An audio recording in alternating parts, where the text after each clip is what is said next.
Good evening. It is 6:25, and this is June 1st, and this is a meeting of the Finance Committee.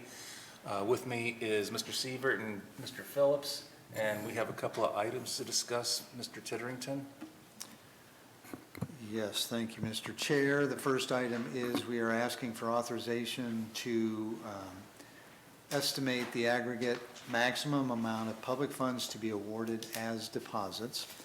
That is a mouthful, but it's thanks to our Ohio Revised Code.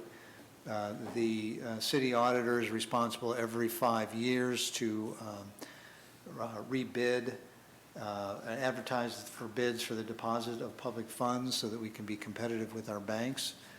The 5 years is coming up.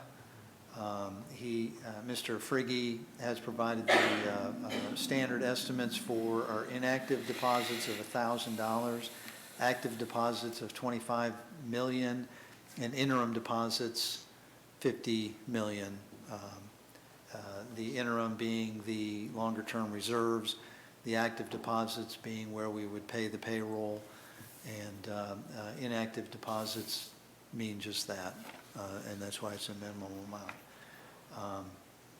We are not requesting emergency legislation, just so you know. There would be bidding, and then Mr. Frigge will come back to you with a recommendation to authorize and award the actual deposits. Are these the same amounts as it was 5 years ago? I don't know if he's adjusted those amounts. They're the same amounts, I guess. Mm-hmm. Is it more? He increased the one that is at the middle one. The active It had to be Just deposits. changed. curiosity. Yeah, had to be. Oh, substantially increased that one. Mr. Sievert, any questions? No, none. Mr. Phillips? No, I have no questions, thank Any you. other members of council? Anybody in the audience? Good with moving forward? Please do. Let's move forward with that. Okay. Now we have a subordination of loan. We have three SBD loan actions that we'd like council to take. The first one is to execute a subordination agreement for Slimline Surgical Devices. In 2018, council approved a $77,000 loan from the SBD revolving loan or small business development loan. That was to Slimline Surgical Devices. They were doing some business expansion costs, building improvements at 1900 West Stanfield. As part of their projections as far as new business in the coming year and beyond, they have talked to their bank about increasing or accessing a line of credit. The bank has asked that the lien that we have, it's a UCC blanket lien on all of their assets, be removed.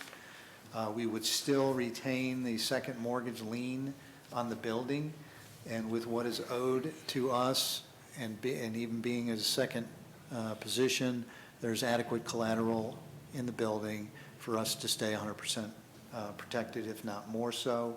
And so the Loan Review Committee, they met on the 20th of May and recommended to council that they approve that request.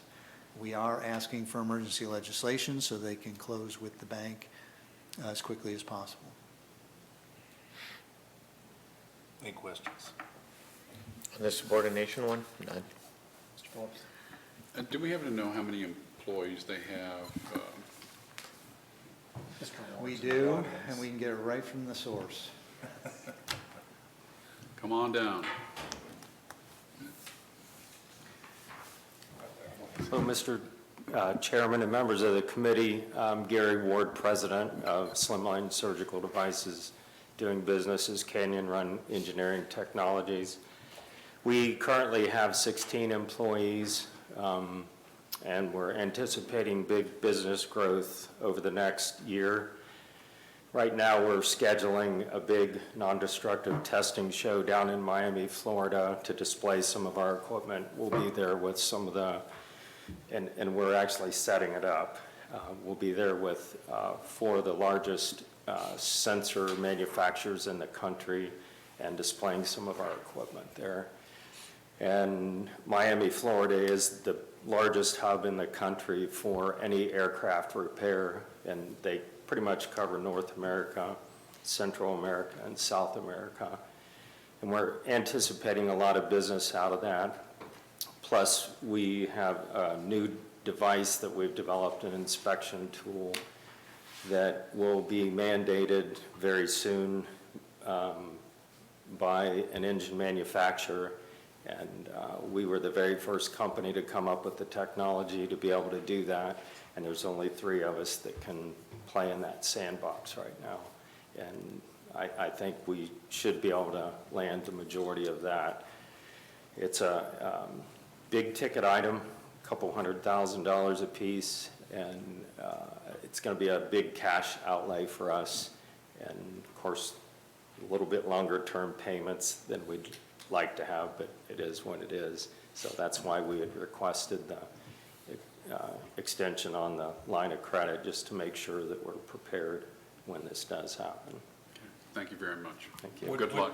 I'm just curious, would every airport require this piece of equipment, or would it just be hubs, or? So it'll primarily be the hubs. If they tear down an aircraft engine, this inspection will have to be done.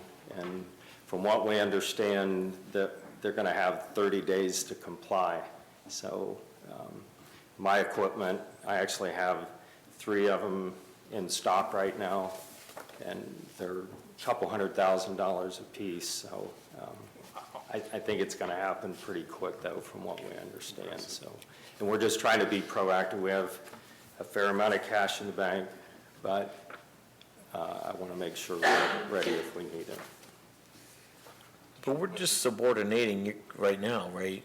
You're not extending, it's just a subordination. That's correct. Yeah, okay. You mentioned extending the line of credit, but that's between you and your primary lender. All we're doing is saying Correct. you guys can go in front of us. Yeah, what had happened there, we had a really good year in 2018 and 2019, and we paid off, I think it was a little over $700,000 in loans, and Huntington dropped to the bottom of the pile when that happened, so.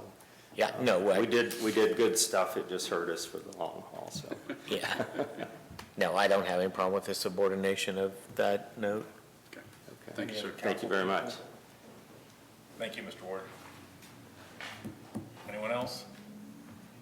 Good, move forward. Yes. Yes, absolutely. Let's move forward. Okay. The next loan also went through the Small Business Development Revolving Loan Committee. That is a recommendation to to combine 2 loans, increase the amount by $30,000, and create a new loan to Smith's Boathouse Restaurant, Smith's Boathouse Restaurant, and in the amount of $188,017. Again, we are asking for consideration of emergency legislation so the closing can happen as quickly as possible. There is sufficient collateral that was provided. This would enable, it would actually reduce the monthly payments because even though the amount would be higher, it would, by combining 2 loans of different times, one that's due in 6 years, one that's due in 8 to 10 years, it would then spread that out to a new 10-year loan. And the committee, again, they recommended it unanimously, recognizing that the 3% was appropriate given the 10-year time frame. We are asking for emergency legislation. I don't have any problem with that. I do, at some point, want to have a discussion about determining interest rates. And I would ask that Mr. Tiddington have some time set aside where that can be determined, because we seem to have a bunch of variability on those rates. And I understand risk, I understand analysis, but I also understand that we're a small community. we're not necessarily trying to make money off of these things, and I would request that at some point in time, there's some discussion about that criteria that's being used by the Loan Review Committee to have, in establishing the appropriate rates. And we do have some guidelines that we follow for those that are on the loan committee. But we also have to recognize that every single loan that comes through is truly unique in its terms, in its rates, in its timeframes. One loan could be look more like a conventional loan, where there's equity, there's bank financing, and there's city involvement. There is no deferral of interest or interest in principal or delayed payments or what have you. And then there are those that are unique where we might give 6 months of interest only, 6 months of no payments, another 6 months of interest only. We've gone, the next loan you see will be a 3-year loan. This one's a 10-year loan. We've done 30-year loans before. So it's difficult to come up with one rate. We do try to target the rates that are in the market, recognizing that our rates should probably be a little better than the market. But trying to come up with one chart that factors in all of the different and unique circumstances between the loans, it would be virtually impossible, but we do try to take that into account when we have those discussions at the committee level.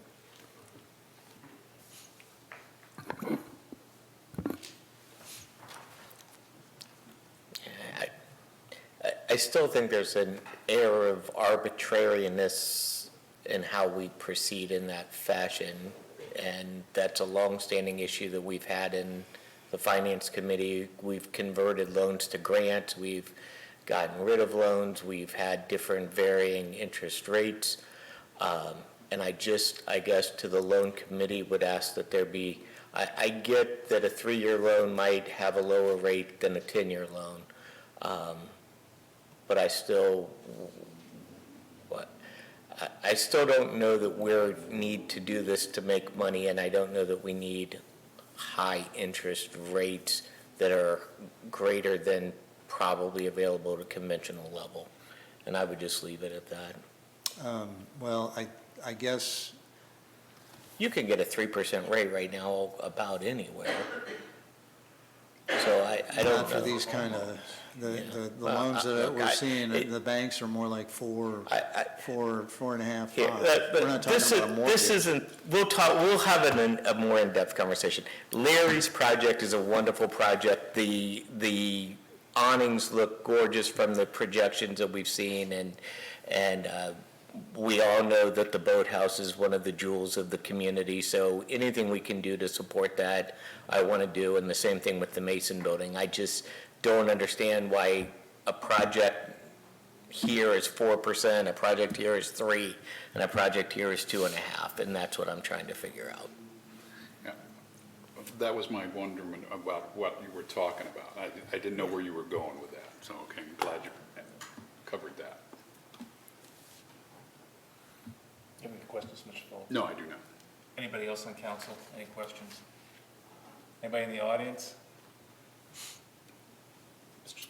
Siebert, how do you want to proceed? We're doing the boathouse right now? Yeah. Yeah, absolutely, go for it, Okay. Yes. With concur. emergency. Let's move forward with emergency. Okay, yeah, with emergency. And then the third loan discussion is related to the Masonic Temple. This would be a 3-year, $100,000 loan, 2.5% interest, the first 12 months being interest-only payments. And here's another unique aspect of the project. The total project costs are projected at $2 million for the renovations to the building. They are asking for $100,000, which is a very low amount. They're looking at paying that off within 3 years, so a very quick turnaround. And all of those factors were taken into consideration in discussions with the committee to come up with the 2.5% interest rate, as well as the interest-only payments for the first 12 months. They are fully collateralized. We are, again, asking for emergency legislation to expedite their closing. I don't have a problem with this one. Mr. Phillips? No, I don't either. It's amazing that they're doing this out of their own pocket at this moment. That's it's outstanding. Yeah. Anybody in the, on council have any questions? In the audience? Mr. Sievert, are you willing to proceed? Yes, Mr. Chairman, I think we should move forward with emergency. Okay. I Mr. concur. Phillips? I agree with emergency as well. Anything else to come before finance? No, sir. Move to adjourn? Yes. Okay.